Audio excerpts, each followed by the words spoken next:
Welcome to Convos with the Stros, where we deep dive into family, marriage, and the journey towards healing the soul.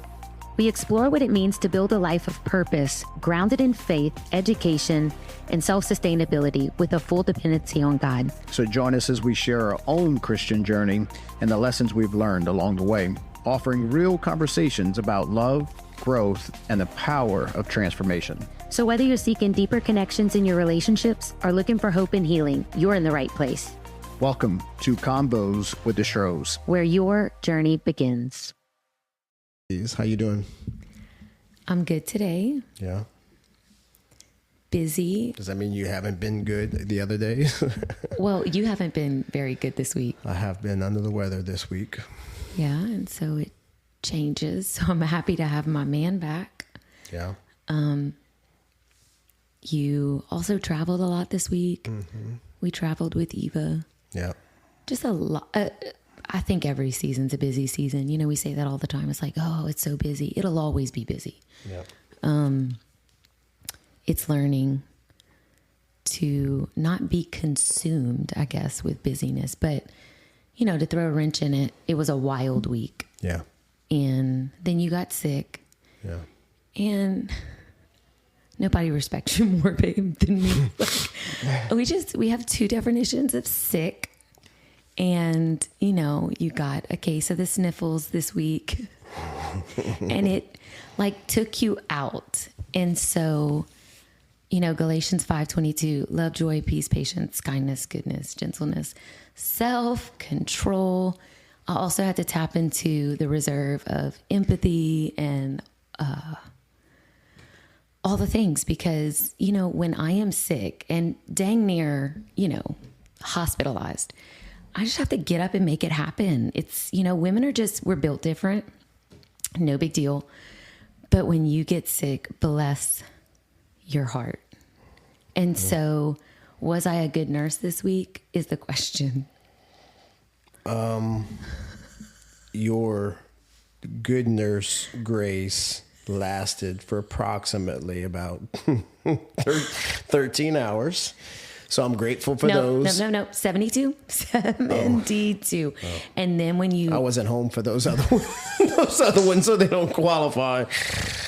So here's the truth. I was a great nurse. Yeah. I love those moments. I live for those moments. Oh my God, Haley. I mean, I do. Eric, I love to take care of you. But you get a little hard-headed and you stop listening to your nurse. And then it just kind of goes downhill, and then you're annoyed and you're aggravated and you're not yourself. And so then you lose a little bit of patience. You run out of grace with me, and I'm over here like, I am trying to love you, help you, care for you, take care of you. And, you know, Eric, we really don't have to check each other often. Not that you and I will not check each other. I think that's one thing I love about you and I is, you know, if something doesn't look good on each other, if, you know, we're at dinner or in a meeting and we say something that, you know, just wasn't our best, I think we always, in a loving way, will say things like, hey, when you said that, even with the kids, you know, that didn't look good on you, that didn't represent your true heart, you know, whatever, but this week I had to like, hey babe, I'm your best friend. I love you. You are not your best self. I'm going to give you some grace, but check it, you know? And you were like, oh my gosh, babe, I'm so sorry. But that happened like 4 times. I don't know if that was exactly how it happened. You don't? Okay, well, speak to it, because listen, think about years ago, something like this week, one being wild, you not being your best self, me totally giving you grace, but then also feeling like, you know, because this can happen in couples. This used to be our dance, is feeling like one is abusing the grace of the other. Mm-hmm. And so then we immediately go into, you know, self-protection, tit for tat. These moments used to take you and I out. What has been really cool to observe with you and I, is this week was such a test of like how far we've actually come and how much we can recover quickly, how easily we can be quick to repent and allow our apology to then line up with our actions. Yeah.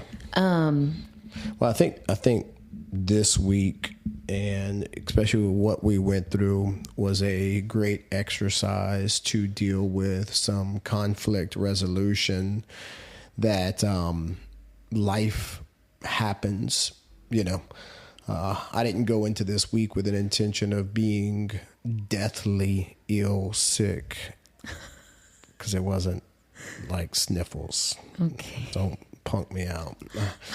I was really struggling very bad. I know, babe. But I think that for so many people, when we talk about marriage and we talk about the battle that we all have to face, conflict resolution, regardless, is always the one thing that two people have to come together to be able to resolve. And if you're not good at conflict resolution, that's good.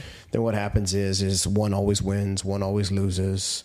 And then eventually the loser ends up getting frustrated and has to win. So therefore they force themselves into a winning position and vice versa. And it just becomes this back and forth battle. And I think that learning how to do a good job with conflict resolution resonates well with this week, because it was one of those situations where it never broke the relationship, never broke the friendship.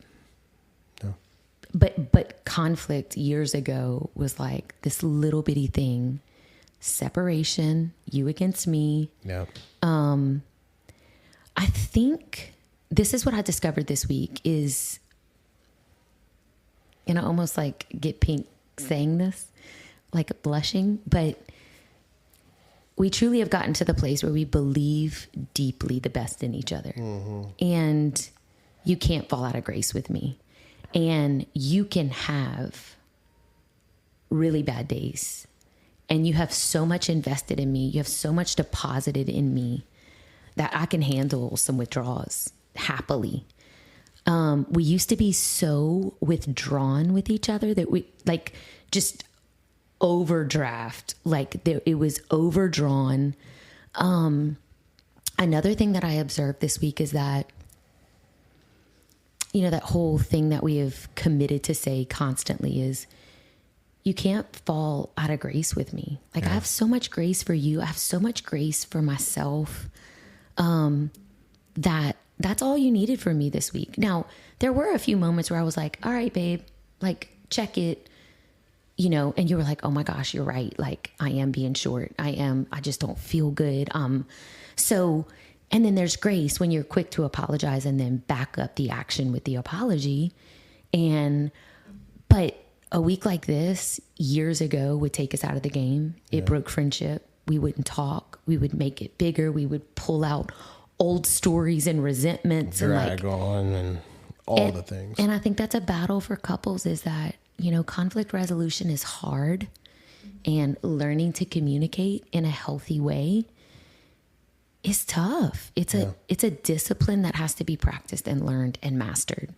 I agree. I'm thinking back to the week, and because of just, I think, running myself down, traveling for work and all the things and just trying to make it all, I think it's, I remember at one point I was so frustrated that I had ulcers on my tongue so bad that all I kept thinking about was just how much they hurt and how aggravating it was. And I realized at some point that it caused my behavior towards you to come out in an uglier way, because I had less or no grace. Yes. Less or no mercy. I had really just in my own head telling myself my own story, feeling like... Not yourself, terrible, yeah. Yeah, just feeling like, and being in that place reminds me of how many people are living in this life and going through tough things at work, tough things in their personal lives, whatever it may be. With us, this was a matter of me being sick, feeling this way, and acting out of my own frustrations. But how many people are living this life where because of finances, because of stresses, because of health issues, and because of work honest. stuff, because of things, how many of us are just like really struggling? And then we turn around and then we expect our spouses to either behave in a certain way, receive from us in a certain way, hear us, listen to us. But all along, my real frustration was the fact that I had ulcers all over. I couldn't breathe. I couldn't sleep. I was really, life still went on. So you just couldn't just stop. It's just, I was behaving out of my frustrations and making you pay a price at some level, not intentionally, but just really not recognizing my shortness and my frustration. Yeah. But you know, while you're talking to, I'm thinking the grace that we don't extend, and like, that was such a minuscule not feeling well. I mean, some people live with like real sick. Yeah. Children sick. Things that like, I mean, would that take us out? Like, you have to look at those moments and go, those are the training camps, because we don't know what our future looks like. But like, man, in sickness and in health, Eric, I choose you. And so whether you have the sniffles or, God forbid, our path is something greater. Yeah. Like, I've got to learn in those moments to tend my heart, give grace, be unoffendable, be so grateful that I have a husband to care for and take care of. Thank God that it's only just that, because for so many, it's not. And perspective is like, man, what are we really fighting for? What are we really, like, those moments really expose our hearts. And, you know, back to, yes, the deposits and the withdrawals, but even when you put this in a greater perspective, you go, you know, we're fighting. That's the battle.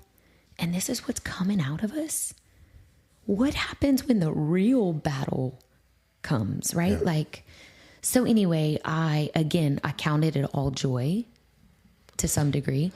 When we're not our best selves, though, it was like I had to be more prayerful, because I'm like, hey, he's not his best self. This is an opportunity for awesome, deeper perspective. Yeah. Or some old behaviors to come up and to argue about something that is so minute and irrelevant. And there were those moments where I was like, God, today, thank God, it's only that. Yeah. Because we also forget, like, what sometimes are we really fighting for? Conflict resolution is something I'm so passionate about, because you and I didn't know how to fight. We didn't know how to fight fair. We didn't know how to resolve conflict. We didn't even know what that looked like. And as silly as all of this sounds, this week was just such a moment for me of like, man, we've really not mastered, but we've come to the place where we can just resolve conflict so quickly. The second one of us say, I'm so sorry, it's like, it's done. It's over. We move on. And that's just like God, you know, like. Well, I think learning how to fight well is so important, because for so many fight fair, because so many people don't fight fair. But I think that just this getting sick quick thing and catching us off guard and all of those things, you said what I would call sort of the number one thing that we must do if we're going to be good in conflict resolution. One of the good to great principles is we must learn how to reframe our experience. And I think you have been instrumental in utilizing this word reframing. Oh, it's my favorite. And I know it is. And it's so good, because sometimes we get to a place to where, like this week of me being sick or struggling, it sort of superseded all other things. And the reality is that what you just said is true. It's like, we have some friends that are going through some tough times with health conditions, some dear friends of ours. And I mean, their world almost has to come to a stop to be able to deal with some of the things that they're having to deal with. And so when we sit here and we say things like, I'm sick and whatever, but the reality is if you don't stop and you don't reframe it, then what happens is the story that you're telling yourself only continues to grow in the direction that you're taking it. And so if you can't stop yourself and reframe it, so help us understand exactly when you say the words or we say the words that we got to reframe this. What does that mean to you? All it simply is being willing to immediately shift perspective. It's simply how you look at it. So I had that moment in the kitchen where, again, I'm on the 5th day, you're struggling. I could easily get offended or tired or resentful. And just an example, riding off of what we kind of just spoke about. And also get into judgment, because I love you when I'm sick. It's like there's a part of me that we're just different. It's like I muster through it. I keep working out. I drink. I'm like going to beat the sickness. It's not going to beat me, you know? But I felt like in those moments that I wanted to be presented with resentment or frustration, I would stop and I would go, let me reframe this. My husband is well. He's healthy. I'm so grateful. This is just this. Immediately shifting it to, let me be tender. Let me take care of him. Let me be empathic. Let me be what he needs. I might struggle with understanding. I might judge that, you know, you have the sniffles and I'm comparing how I respond to sickness versus you. It's irrelevant. What's relevant is that you need me, and you need me to step up and be the hero, and you need me to be strong while you're weak. And I absolutely deserve to be nothing less than unoffendable, the best caregiver. It is my honor to care for you, to cook for you. And I remember in some of those moments, I was like, how would I really respond, God, if Eric was really sick? You know, because we forget our vows. Yeah. In sickness and health, in the good and the bad, for rich or for poor, I choose you. And if I don't choose to see the joy in all of it, that's good. Then what's it? Man, this is not our home. This is so temporal. Everything's my training camp. I love every situation I'm placed into, because what's actually in my heart comes out. And, yeah, it was just kind of this like check this week of like, and even the moments where it was like tense, where it was like, yo, babe, I love you. I'm on your team. Like, you're a little short. Like, Yep. It was like, oh my gosh, quick to repent, quick to forgive, quick to move on, not to harbor. We used to harbor everything. We used to get resentful for everything. So much unforgiveness. That's so heavy and not the way we were intended to live. Not to say that there's not some warranted things to, you know, I'm not, but yeah, it was just a check this week of like how I've chosen to live my life, reframing everything. God, how would you see this? That's really reframing. God, give me your perspective. That's good. Lord, Eric is struggling right now, and give me the eyes to see him like you do, the heart and the love to love him like you would. Let me care for him well. When I'm thinking of God and others before myself, game over. It's an instant reframe. Well, you almost have to stop. You almost have to stop yourself, because it's so easy to go down this trail and start to do the poor me, pitiable me, and go into this victim mentality. And what you're saying is that when we stop, recognize that this is an opportunity to see it from a different perspective. Yeah. Because the truth is that we all tell ourselves a story. And if you're not careful of the story that you're telling yourself, then you're never going to be aware of the story that your spouse is telling themselves. And so learning how to stop says that I'm willing to change my perspective. That's right. Even though that the circumstances may not be any different, but I'm willing to consider an alternative perspective. So therefore, I'm going to reframe the story that I'm telling myself, and I'm going to come at it from a different perspective. Yep. And be able to maybe see it in a different way. It takes immense discipline and self-control. Yeah. And really not choosing to be reactive, but versus stopping and taking a pause. Because our default is to react and to vent and be the victim. You know, we're victors. Yeah, no, you're right on. I think one of the issues is that for most people, we're too willing to focus on the problem and not necessarily on the person. Bam. So we get caught on the problem that's going on rather than What is seeing temporal over eternal. the person. And I think that's one thing that we have to start to recognize. I remember we were in a marriage group or something one time, and they asked the question, you know, on a scale of 1 to 10, where would you rate your marriage at right now? And of course we were fighting, and it was, you know, one of those seasons. And so a 2, a 0. I put a 4, I think, if I'm not mistaken. And so by the time we got to the end of it, this was the premise about learning how to reframe your perspective, learning how to see it from an alternative way. So by the time that we got to the end of the class, I put a 8 instead of a 4. Now, nothing changed, but my perspective changed. That's right. And what it said was what we were going through was an opportunity to build our relationship, to build the glue, to build the honesty, the transparency, to dealing with the issues at hand, recognizing that going through adversity, going through a tough time, having to deal with these things, having to deal with conflict resolution was only making us stronger. And then I went, if that's the case, bring it on. Then this would be an 8. And conflict actually produces intimacy. We, you know, a lot of us too, for you, it was like, you didn't want to fight. You didn't know how to fight. No. I was a fighter in all of the wrong ways. So I think we both had to understand that my definition of conflict and your definition of conflict were both dead wrong. And we had to realize that, like, coming together, we both have different perspectives, different beliefs. We see things different. And the journey to becoming one is so sacred and so holy and so hard. It really is. And so I think when we started to conflict in a healthy way, it wasn't you against me, I'm right, you're wrong.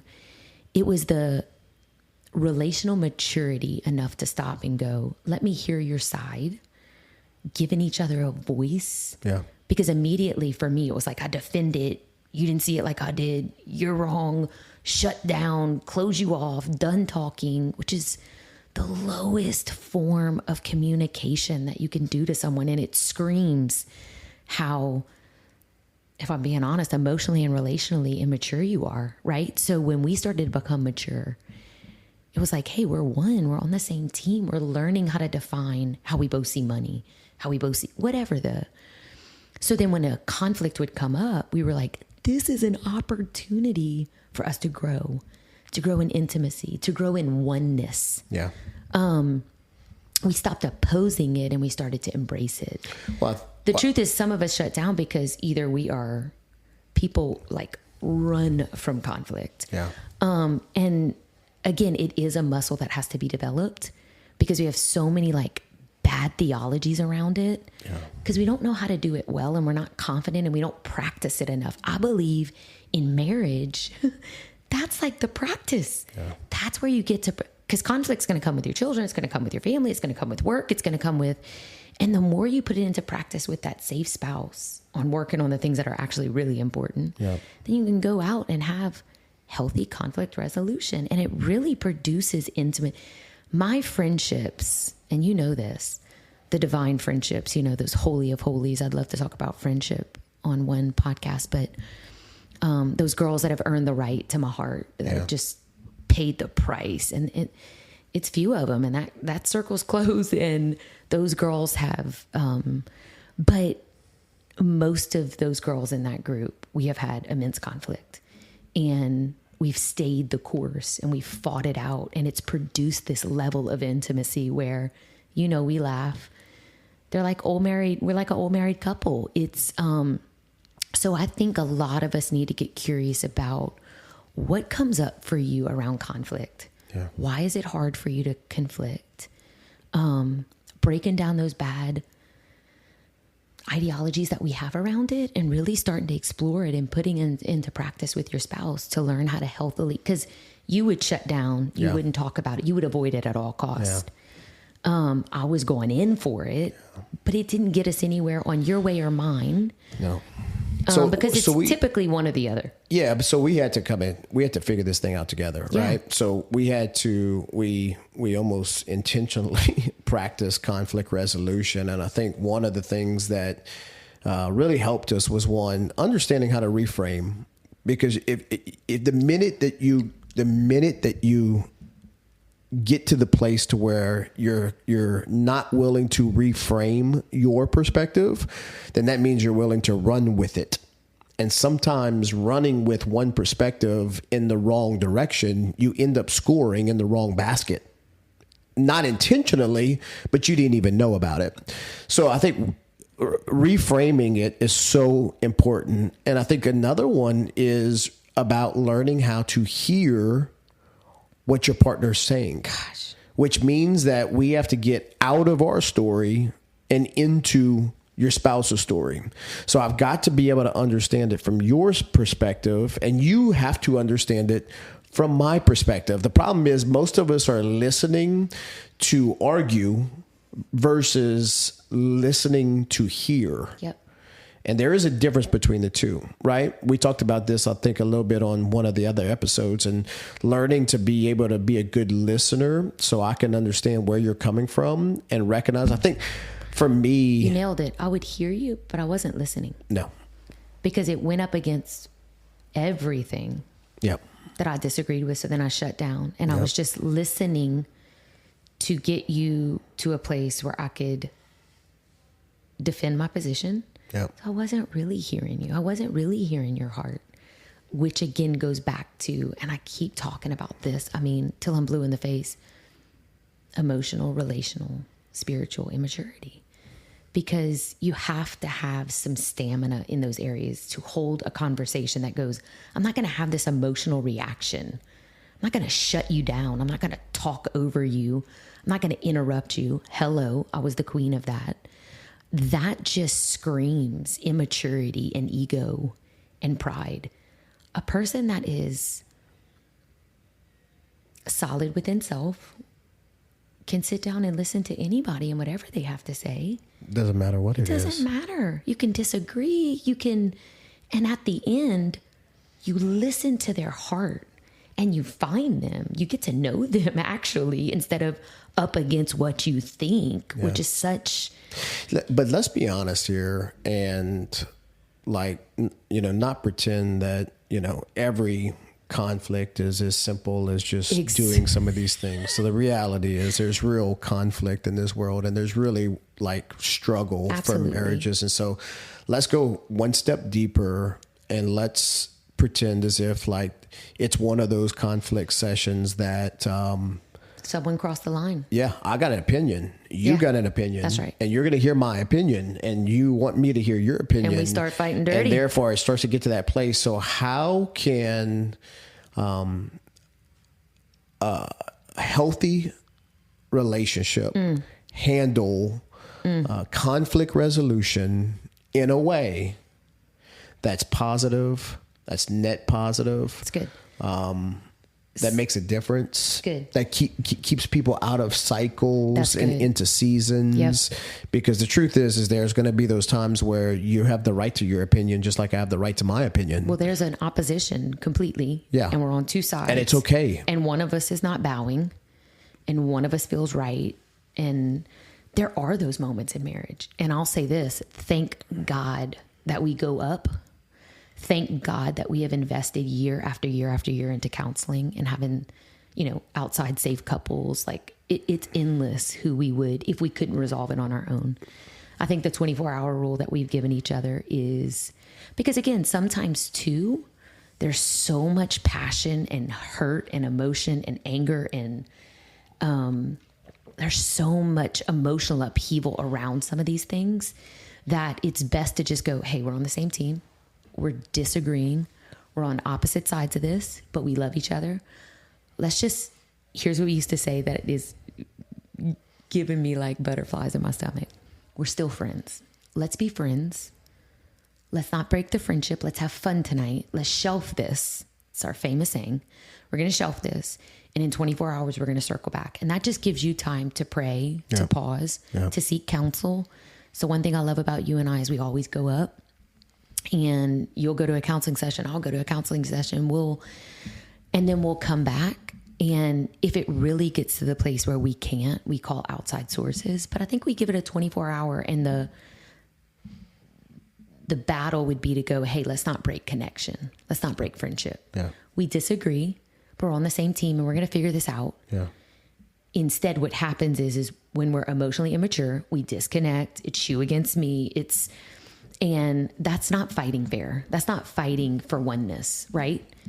Well, I think that there's a lesson to be learned in learning how to, timing is important. Oh, imperative. And if the battle is worth it, then the time is worth it. So if it's one of those battles where it needs to be dealt with, the timing is everything.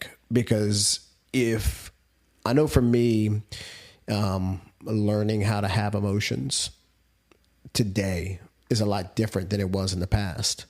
Learning how to feel some of the feelings that I have in these tense moments and these situations, back then, it all turned into anger, right? Not being familiar with some of the feelings. I know for women, I'm gonna speak for men for a second, because I can hear all of the men going, man, my wife, when she could talk about these things and her feelings and her emotions, and they're coming, and I don't even know what to say. And you start to realize that for so many men, because of emotions have been such a bad thing, quote unquote, have been something that you're not supposed to like feel. Shut those things down. Men have become very immature in the area of being able to handle their emotions and feelings. Yeah. So when they do come up, it almost makes us stupid. We don't even know what to say. We don't even know how to say it. We don't even know how to articulate it. And so timing becomes very important. So if something becomes this valuable, then what you and I do is we do the 24, which means that we have to give ourselves enough time to process it. If you need to call somebody, get some outside of influences. But when we come back together, this is what I've learned so well in conflict resolution. And this is a great takeaway for anybody who's listening to this. Learning how to create the environment to resolve conflict is as important as how we handle the conflict resolution. So creating the environment, what do you mean? When I say creating the environment, what I'm saying is just we need to learn how to, hey, we're going to have this talk, but we need to create some ground rules. We need to make sure the environment's safe.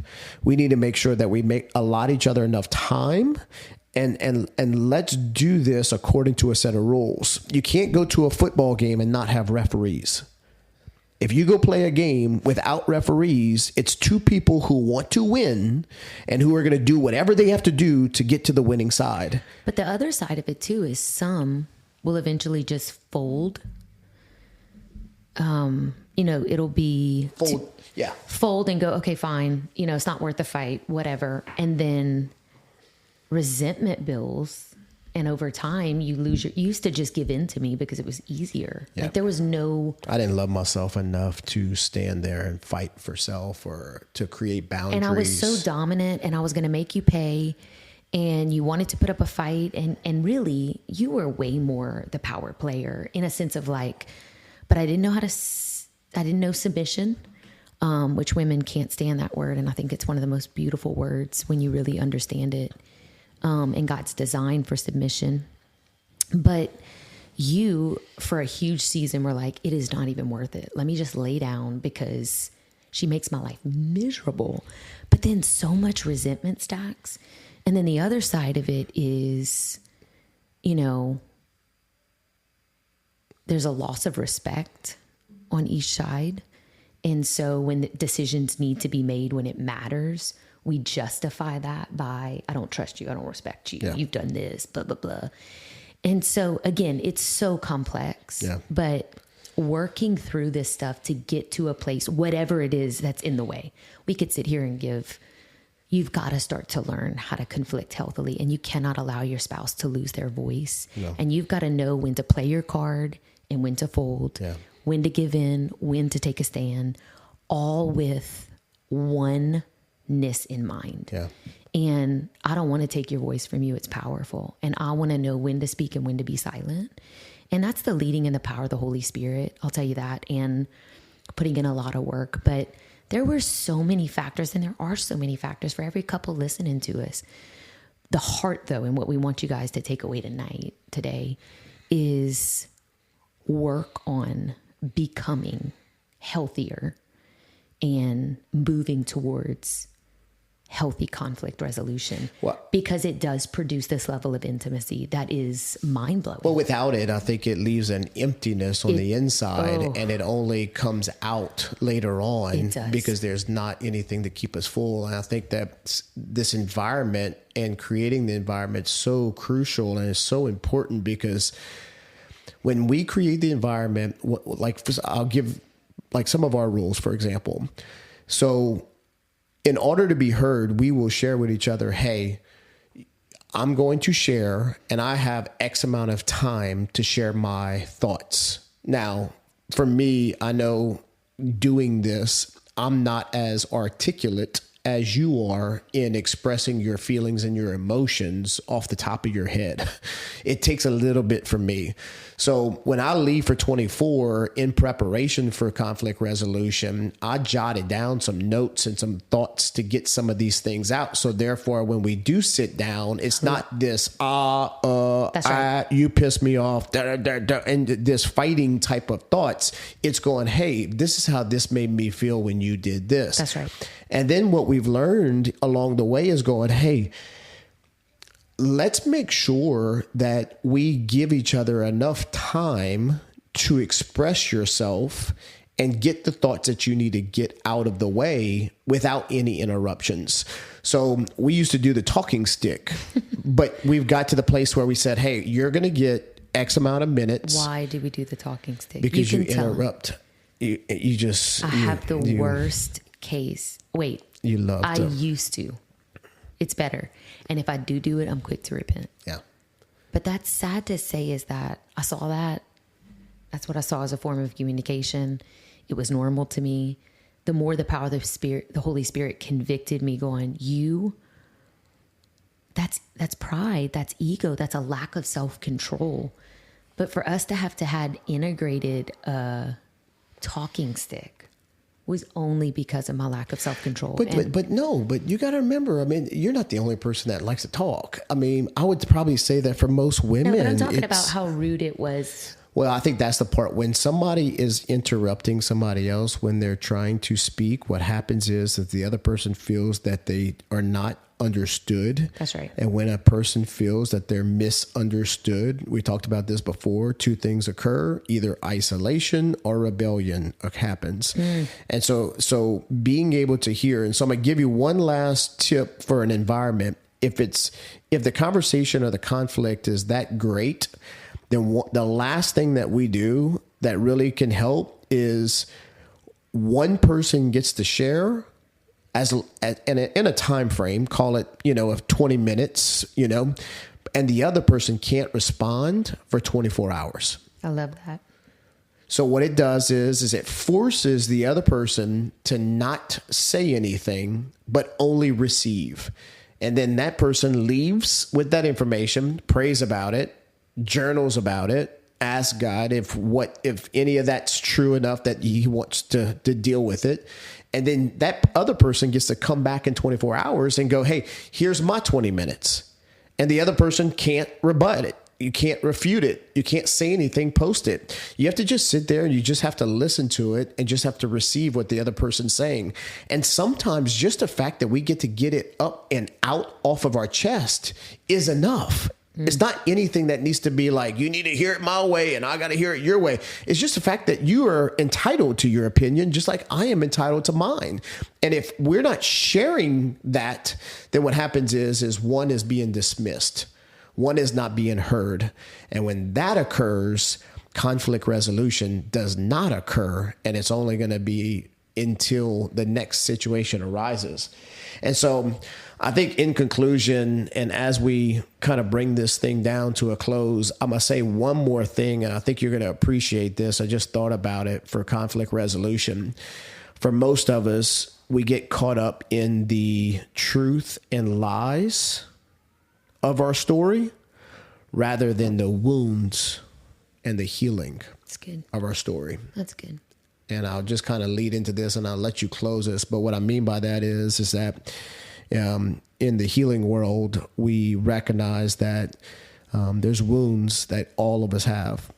And, you know, I think we're all on a journey for God to heal those internal wounds in our lives so we can be healthier for each other, right? But I think that for the most part, when we get into these arguments or we get into these conflicts, rather than seeing the person and seeing maybe the wounds in your life, the things that you battle with that go deeper, what we do is we fight over each other's truths. That's good. That's my truth. That's your truth. And the reality is there's only one truth. That's right. Two stories and the truth. And so when we learn to stop fighting over each other's truths and lies, then what happens is we start to see each other in a deeper way. It's good. And I get to see where you're coming from. That's right. Does that make sense? I get to see where you're coming from. Yeah. That's a good to great principle. Absolutely. Is learning how to be able to see each other and what's underneath and what's on the inside of each other versus what's being said on the outside. Yeah. And when you could get beyond those outside words, those trigger words, those things that people say, and you just get it takes you one word, you could be good, and then one word triggers you, and next thing you know, you're arguing about, you know, nothing. Yep. Learning how to be able to go, this is what the little girl inside of Haley is really saying, and hearing it from that place. Yeah. Does that make sense? It does. And I think we've landed on this, and one of our favorites is, I'd rather be reconciled with you, back to you, than I would being right. Yeah. And for so long in our marriage, I wanted to be right over being reconciled. I will fold. I will be wrong.